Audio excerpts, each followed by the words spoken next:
Halo Pak Hari, selamat datang di podcast Huma Itah. Bersama saya Roy Lando tentunya, senang sekali bisa menemani Pak Hari dalam ruang kita untuk mengobrol seru ya seputar pendidikan dan inspirasi dari berbagai sudut di Kalimantan Tengah. Dan hari ini ya dengan semangat membangun generasi masa depan, kita akan ngobrol-ngobrol tentang peningkatan kualitas sumber daya manusia melalui pendidikan dan pelatihan. Dan tentunya pada kesempatan ini juga saya sudah bersama salah satu narasumber yang sangat spesial, yaitu Wakil Rektor Bidang Akademik Kemahasiswaan, Kelembagaan, dan Kerjasama IAKN Palangkaraya bersama Ibu Dr. Prasetyawati MTH. Selamat siang Ibu. Ya, selamat siang. Bisa dipakai. Selamat siang. Sehat Bu ya? Sehat sekali. Oke ya. Dan beliau ini tentunya Pak Hari adalah seorang dosen dan beliau adalah bagian dari garda depan dalam membentuk generasi muda yang cerdas, berkarakter dan siap terjun ke masyarakat. Dan tentunya untuk itu tetap bersama kami di podcast Huma Itah, rumah kita, suara kita, untuk kita. Mungkin langsung saja kita tanya-tanya dulu sama Ibu Pras, Ibu Pras ya. Oke, baik. Ibu Pras, mungkin bisa dijelaskan Ibu Pras terlebih dulu bagaimana nih peran Institut Agama Kristen Negeri ya, atau disingkat IAKN Palangkaraya dalam meningkatkan kualitas sumber daya manusia khususnya Bu untuk di wilayah Kalimantan Tengah ini Bu. Baik, IAKN Palangkaraya itu dulu dikenal dengan Sekolah Tinggi Agama Kristen Negeri Palangkaraya. Kita didirikan tahun 2004. Dan transformasi menjadi Institut Agama Kristen Negeri Palangkaraya itu di tahun 2020. Ya, institut ini baru berjalan 5 tahun. Dan kita cukup berbangga di 19 November 2024 kita sudah terakreditasi lembaga institut ini baik sekali. Jadi peran kita dalam membangun Kalimantan Tengah terutama memang keberadaan IAKN sangat penting dalam menghasilkan SDM ya, sumber daya manusia secara khusus untuk guru agama Kristen. Karena untuk memenuhi kebutuhan tenaga pengajar atau pendidik guru agama Kristen itu satu-satunya yang di bawah Kementerian Agama atau Perguruan Tinggi Keagamaan Kristen Negeri ini adalah IAKN Palangkaraya. Di Kalimantan, secara khusus di Kalimantan. Jadi guru-guru agama yang ada di daerah di seluruh provinsi Kalimantan Tengah itu semuanya sebagian besar adalah alumni dari IAKN Palangkaraya. Wah, luar biasa ya Bu ya. Karena ini sudah dari tahun 2004 dan baru berubah namanya dari tahun 2000. Jadi udah sekitar 5 tahun yang lalu ya. Oh 2020 ya, sekarang 2025 ya. Oke, ini luar biasa sekali nih Bu. Lalu kalau bicara soal visi dan misi IAKN nih Bu, terutama dalam pengembangan sumber daya manusia berbasis keagamaan. Nah ini bisa dijelaskan lebih lanjut nih Bu. Baik, IAKN Palangkaraya tentu memiliki visi yang luar biasa ya. Yaitu menjadi perguruan tinggi keagamaan yang unggul, profesional, berkarakter Kristiani dalam keindonesiaan. Jadi ada 4 indikator, unggul, profesional, berkarakter Kristiani karena kita sebagai lembaga keagamaan ya. Ada 8 PT KKN yang ada di seluruh Indonesia. IAKN Palangkaraya salah satunya. Yang tersebar di seluruh wilayah Nusantara. Jadi dalam keindonesiaan itu karena kita di bawah pondasi negara kita yaitu Pancasila. Kita tidak bisa meninggalkan nilai-nilai luhur pondasi bangsa yaitu Pancasila. Oke, jadi sumber daya manusia ini harus ada 3 karakter itu ya Bu ya? 4. Unggul, proporsional, karakter Kristiani dalam keindonesiaannya, Nusantara. Jadi ini Pancasila. semua mahasiswa-mahasiswa di sini harus diwajibkan ada 4 karakter itu ya Bu ya? Iya, itu menjadi target kita. Oke, nah ini menarik sekali Bu, apalagi kalau bicara soal tantangan di zaman sekarang nih Bu ya. Karena sejauh ini ya, mungkin kita tanya juga sama Ibu Pras sejauh mana nih kurikulum di IAKN ini disesuaikan dengan kebutuhan dunia kerja atau tantangan global yang saat ini. Apalagi saat ini semakin pesat nih Bu perkembangan zaman Bu. Baik, memang tantangan kita secara global sekarang ini kita mengetahui kita mempersiapkan sumber daya manusia yang siap bekerja secara profesional. Jadi kita memberikan pendidikan dan pelatihan yang membekali alumni kita dengan berbagai kegiatan pembinaan kemahasiswaan. Itu kita ada beberapa program ya. Ada beberapa program unggulan yang kita lakukan di AKN Palangkaraya ini. Salah satunya adalah kita punya UPT Bahasa. Kita juga ada KKN kita ada nasional dan internasional. Tahun ini kebetulan pelaksanaan KKN internasionalnya di negara Malaysia. Kita juga memiliki keunggulan itu KKN Nusantara Moderasi Beragama. Karena sesuai dengan visi kita keindonesiaan tadi, bahwa kita mengedepankan nilai-nilai keindonesiaan kita, salah satunya adalah Nusantara Moderasi Beragama. Kita menjadi role model bagi perguruan tinggi lain, dosen-dosen kita dipanggil sebagai narasumber ya, tahun kemarin 2024 kalau tidak salah itu di UIN Salatiga, Universitas Islam Negeri Salatiga. Jadi mereka menjadikan role model KKN Nusantara Moderasi Beragama itu sebagai sesuatu yang bisa dikembangkan dalam pembinaan kemahasiswaan untuk menghasilkan sumber daya yang memang kita ketahui kita dengan multikultural tadi ya, keberagaman agama, budaya, bahasa. Jadi kita mempersiapkan alumni-alumni kita, mahasiswa kita untuk benar-benar bisa tanggap terhadap setiap perkembangan. Oke, baik. Jadi ini KKN-nya ada skala nasional dan juga internasional. Iya, benar. Internasionalnya ini di Malaysia tadi. Malaysia tahun ini. Nah, ini kalau boleh ditanya Bu, kalau mereka ke internasional dan Malaysia, apa yang mereka lakukan di sana, Bu? Iya, tentu saja membawa budaya ya. Kita memperkenalkan budaya kita Indonesia yang terkenal dengan salah satu yang menjadi visi Kementerian Agama itu juga adalah bagaimana penguatan moderasi beragama. Jadi kita terkenal sebagai negara yang bisa hidup rukun. Kalimantan Tengah juga terkenal dengan rumah betangnya. Nah itu nilai-nilai budaya itulah yang mau kita sharekan untuk saling mengisi dan berbagi. Wah, ini menarik sekali nih Bu, karena sejauh ini Roy tahunya KKN cuman di dalam seputar kampus saja dan lain sebagainya. Dan ini ada yang ke Malaysia untuk memperkenalkan budaya kita, yaitu budaya rumah betang Indonesia, moderasi beragama, kerukunan. Ini gimana nih Bu kalau mahasiswa mau KKN ke internasional, apakah itu terpilih atau mengajukan diri atau bagaimana? Ada seleksi memang. Kita ada lembaga penelitian dan pengabdian masyarakat yang dikenal dengan LP2M di sini. Mereka yang akan menseleksi mahasiswa yang bisa memenuhi standar baik secara administratif maupun secara kompetensi untuk mengikuti KKN tingkat internasional itu tadi. Oke, kriteria mahasiswanya seperti apa sih Bu? Tentu penguasaan bahasa asing ya. Oke. Setelah itu memiliki pengetahuan yang luas akan budaya Indonesia secara khusus, budaya Kalimantan Tengah, memiliki kemampuan seni dan lain sebagainya, selain juga kemampuan akademik tentunya. Karena kita ada 16 prodi. Jadi AKN Palangkaraya ini memiliki 16 prodi, 12 prodi di program sarjana, 3 prodi di program magister, dan 1 prodi di program doktoral. Ya, jadi kita alumninya selain di bidang pendidikan juga untuk penyuluh keagamaan, hamba Tuhan atau pendeta. Setelah itu praktisi ya, peneliti juga. Kita salah satu prodi yang termasuk baru itu seni pertunjukan keagamaan. Ada kurang lebih ada beberapa prodi baru sekarang ini yang kita kembangkan. Iya. Kesenian juga ada ya, luar biasa. Iya, ya ada pendidikan musik gereja, seni pertunjukan, keagamaan. Setelah itu ada 3 prodi yang di bidang seni. Oh iya.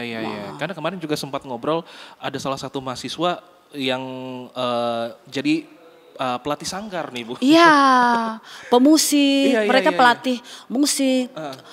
Mereka sejak mahasiswa pun sudah memiliki kemampuan sebagai pelatih musik, sanggar Betul, betul, juga, betul, betul, betul. Baru juga memiliki baru ingat nih, sanggar. pernah Iya, ngobrol sama Tio. mereka. Ya Tio.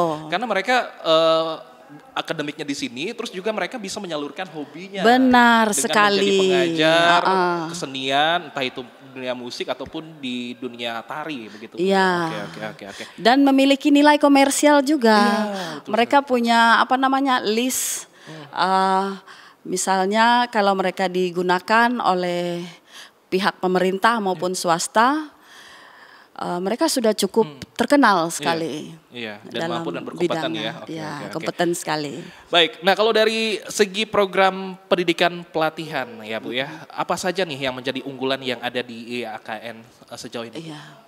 Kita di zaman tantangan terberat kita menghadapi khususnya kecerdasan buatan sekarang AI ya. ini Artinya makin AI pesat ini artinya banyak keahlian manusia yang bisa diambil alih oleh kecerdasan buatan.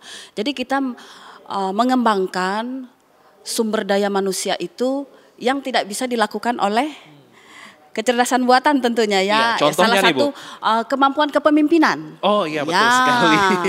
Jadi kecerdasan spiritual, kecerdasan emosional, kecerdasan sosial, itu yang kita kedepankan, nilai-nilai moral. Nah itu yang kita kedepankan sehingga sumber daya manusia alumni-alumni kita tetap bisa kompeten di bidangnya. Betul sekali ya. Dan ini juga AI tidak mampu melakukan hal itu Iya, ya. itu yang tidak mampu dilakukan oleh AI. Jadi kita memperdalam, memperkuat pelatihan pembinaan di bidang itu. Jadi pelatihan kepemimpinan, berorganisasi dan lain sebagainya. Moral, akhlak dan sebagainya. Moral, ya. akhlak. Oke, baik. Jadi itu yang tidak dipunyai oleh robot ya dan manusia. Iya, benar. Itu yang menjadi kelebihan manusia dalam segi berpikirnya begitu ya Bu. Iya. Oke, dan selanjutnya bagaimana nih metode pengajaran dan pelatihan di IAKN untuk mengembangkan agar relevan dan mungkin aplikatif ya di tengah Iya. masyarakat multikultural sejauh ini Bu? Iya, kita memang sekarang ini kita menggunakan metode pengajaran itu yang berbasis teknologi informasi ya. Iya. Jadi rata-rata di ruangan kelas kita ada layar televisi seperti ini. Jadi dosen-dosen itu harus memiliki kemampuan dalam mengembangkan metode mengajar yang berbasis teknologi. Iya. Serba digital.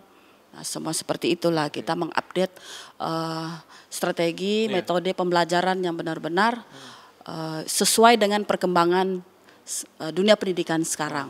Oke. Nah, dan tentunya ini sekarang banyak juga nih anak muda yang mungkin butuh keterampilan ya di luar akademik ya Bu ya. Apakah IAKN ini juga menyediakan pelatihan seperti mungkin kewirausahaan atau bagaimana? Iya, IAKN Palangkaraya memang untuk kegiatan ekstrakurikuler ya itu kita banyak melakukan pendampingan untuk mereka dalam kegiatan kewirausahaan itu. Misalnya bagaimana membuat produk-produk lokal. Jadi kita ada kegiatan event-event tertentu itu mahasiswa yang boleh buka stand. Ya, mereka jual produk-produk baik berupa makanan khas daerah. Ada juga yang punya keterampilan anyaman, bikin kerajinan tangan dan lain sebagainya. Pokoknya kita memahami bahwa sebagai tenaga profesional, mereka sebagai seorang pendidik atau guru agama atau pendeta, penyuluh dan lain sebagainya. Namun mereka juga diberi muatan-muatan keterampilan yang berhubungan dengan kewirausahaan yang bisa mendukung ekonomi juga ya, mendukung ekonomi baik secara pribadi maupun keluarga serta masyarakat. Jadi mereka termasuk hebat-hebat dalam kita mengembangkan kemampuan wirausaha karena kita memang ada mata kuliah yang berbasis kewirausahaan. Ya. Baik, jadi ini mahasiswa ini dituntut adaptif ya. Iya. Di tengah perkembangan zaman yang sangat pesat, jadi mahasiswa-mahasiswa zaman sekarang nih harus rajin belajar ya. Benar Tapi ada juga nih Bu, sekali. mahasiswa-mahasiswa yang mungkin malas belajar dan lain sebagainya. Di zaman dulu juga banyak. Pastilah itu tantangan dunia pendidikan sepanjang masa Iya, itu. betul. Nah, kalau berbicara dengan semangat belajar, kadang jadi penghalang ya Bu ya.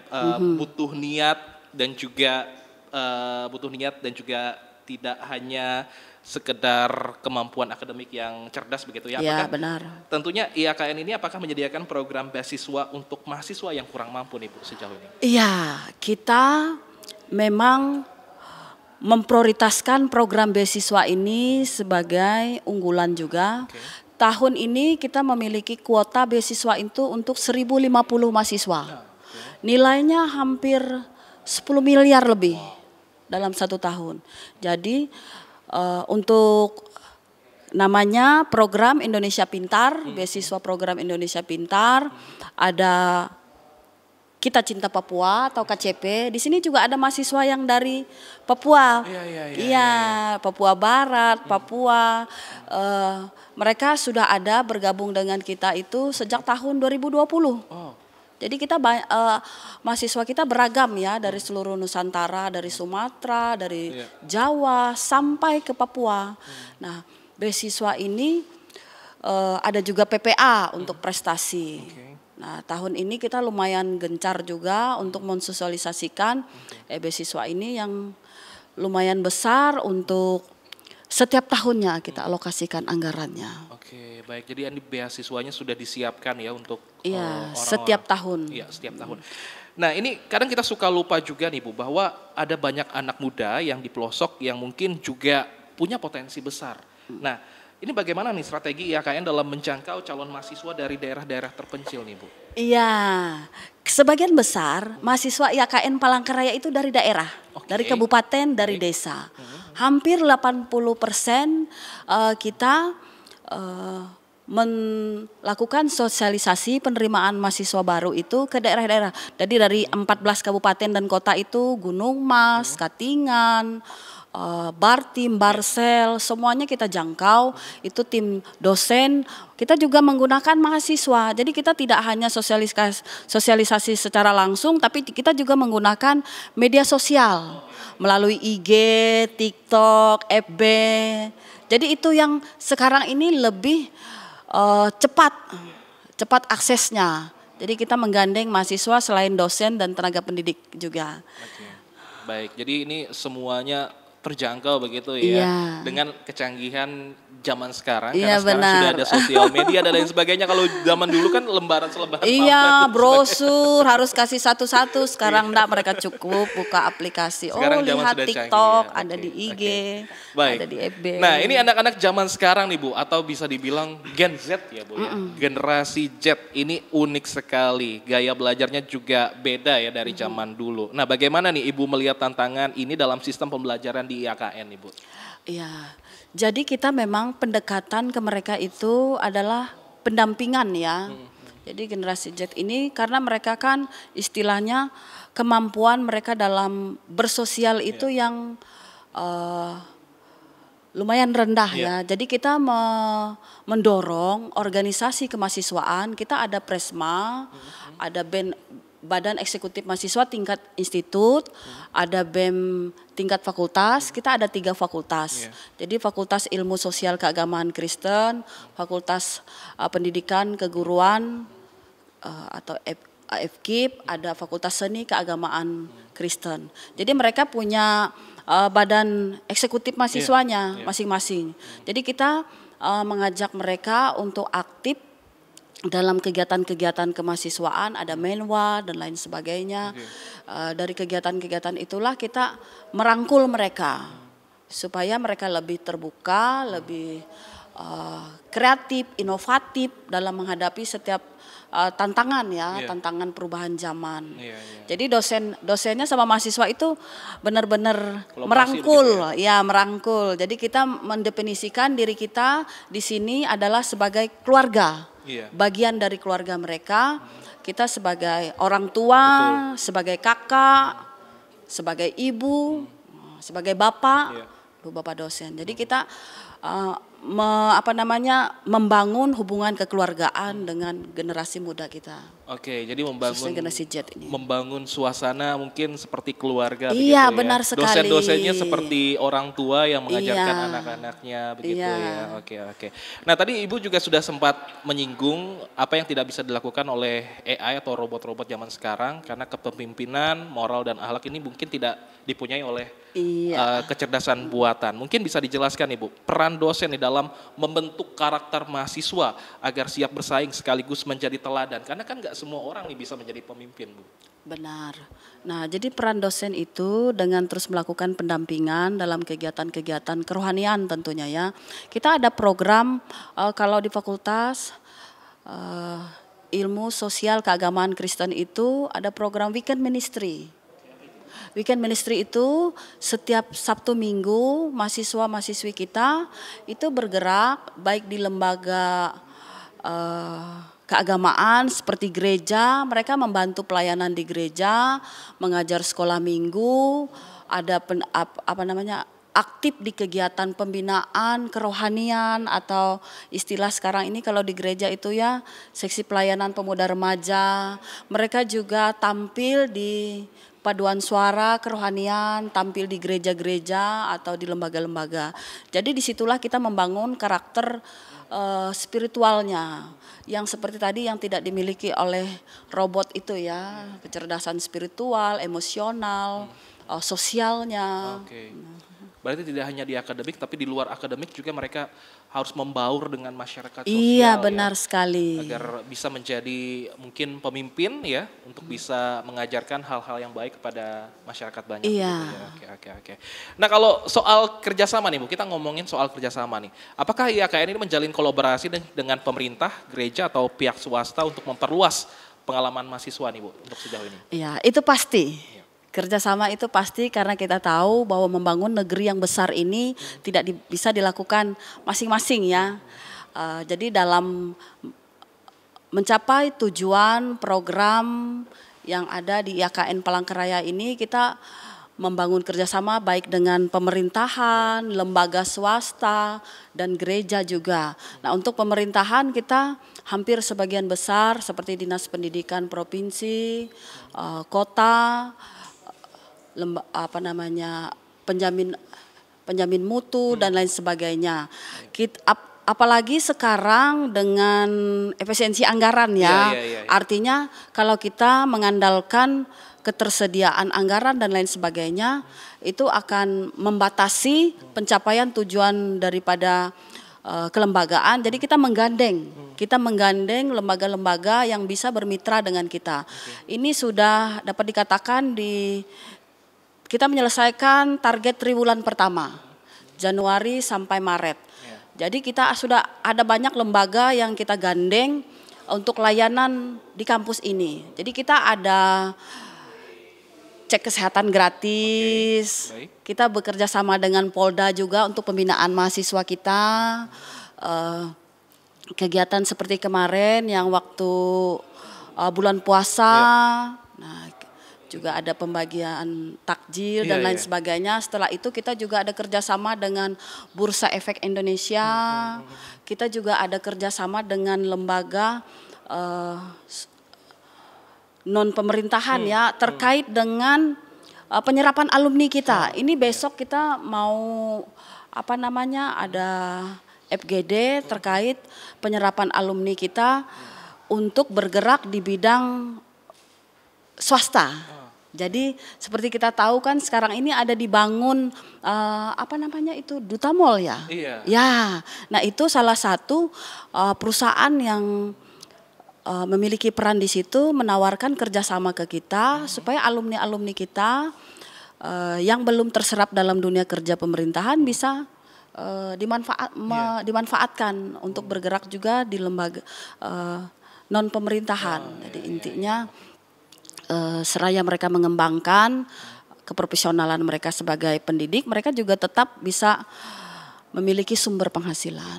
Oke, baik. Jadi ini banyak sekali kolaborasi yang luar biasa dilakukan oleh IAKN ya, karena IAKN juga semakin berbenah ya dari tahun ke tahun ya, dan semakin banyak gebrakan-gebrakan yang dilakukan. Benar. Nah, Tadi kita juga sudah, Ibu juga sudah menyampaikan, Ibu Pras, ada KKN dari nasional dan juga internasional. Nah, mungkin selanjutnya Ibu, belajar dari luar itu sangat penting ya, karena kita bisa mengenal budaya-budaya orang luar juga, supaya mahasiswa bisa dapat mungkin perspektif yang lebih luas ya, benar. tidak cuma akan budaya kita. Nah, apakah IAKN sendiri memiliki program nih Ibu, pertukaran pelajar atau kerjasama internasional atau bagaimana?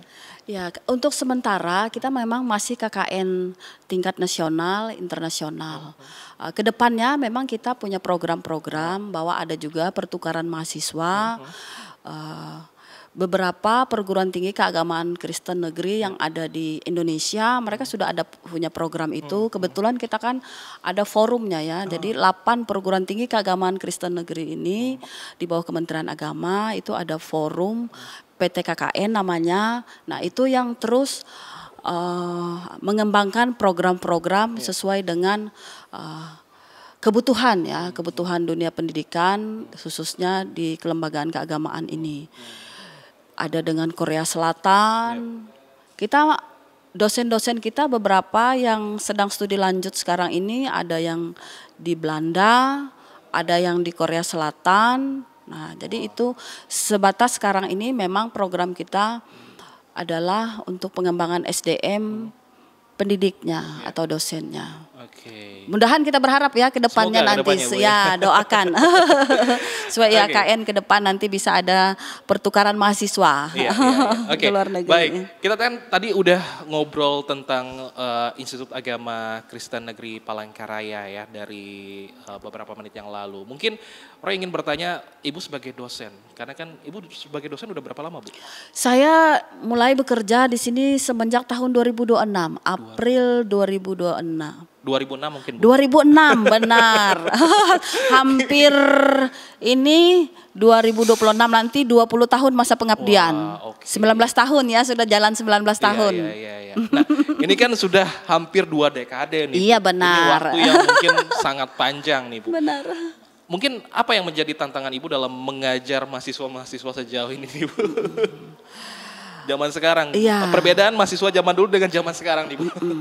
Apa mungkin bisa dijelaskan? Iya, tentunya kita mengupdate terus kurikulum yang kita ketahui setiap periode tertentu itu mengalami penyempurnaan istilahnya ya. Jadi kita mengupdate kurikulum sehingga terus bisa memenuhi tantangan dalam pemenuhan sumber daya manusia yang berkualitas, yang profesional seperti tadi yang saya sampaikan.